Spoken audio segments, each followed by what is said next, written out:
আসসালামু আলাইকুম। আজ চলে আসলাম বাজার করতে। যাই হোক, আমাদের যশোরের বাজার অনেক বড়। কোতোয়ালি মডেল থানার পাশেই বাজারটা অবস্থিত। তাই প্রথমে তরকারি দিয়ে শুরু করা যাক। তো বাজারে আসলাম, ভিড় আগে দেখলাম কেমন। তো কেনাকাটা শুরু করা যাক, এক পাশ থেকে শুরু করি। কাঁচা জাল দিয়ে শুরু করা যাক। বাজারে আসলে মাথাটাই ঠিক থাকে না, কোনটা থেকে কোনটা কিনবো। একটার পর একটা নিতে মনে চায়। তো অনেকগুলো এখানে তরকারি উঠেছে। দোকানদারকে বললাম সবগুলো আমার প্যাকেটে ভরে দিন।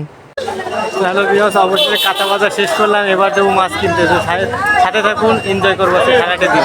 এবার মাছের পালা। আমাদের বড় বাজার মানেই মাছের বিখ্যাত। এটা যশোরের সবথেকে বড় বাজার। এখানে সব ধরনের মাছই পাওয়া যায়। তো মাছ কেনা শুরু করলাম। এক পাশ দিয়ে শুরু করলাম, অন্য পাশে শেষ করলাম। বাজারে সবগুলো মাছই কিনে নিলাম। এপাশে বড় মাছ ছোট মাছ সব মিলায় 2 প্যাকেট মাছ কিনলাম। এর মধ্যেই ভেবে নিলাম আপনাদেরকে এই সপ্তাহে মাছ খাওয়ার দাওয়াত দিব সবাইকে। তো বাজার করা হলো। এবার প্যাকেটগুলো এক জায়গায় নিয়ে অপেক্ষায় আছি, কি করা যায়। তো ভিউয়ার্স, যাই হোক, অবশ্যই বাজার করা শেষ হলো। এবার বাড়ির উদ্দেশ্যে রওনা দেবো। বাসের অপেক্ষায় দাঁড়িয়ে আছি।